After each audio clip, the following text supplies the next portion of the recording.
Okay, so I decided that I would make a video right now, since my other one cut off and I ran out of space on my phone. But yeah, looking for a job today. We're in Alabama. It is February the 22nd and it is 80 degrees today.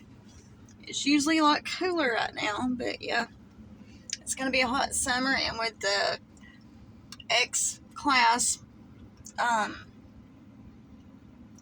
solar flares coming in, you know, it's going to be helping us upgrade, so we need to be outside soaking up the sun as much as we can, even if it's cold where you're at, because that's real important with energy and stuff too, because I know a lot of times I feel drained and it fucks with me real bad.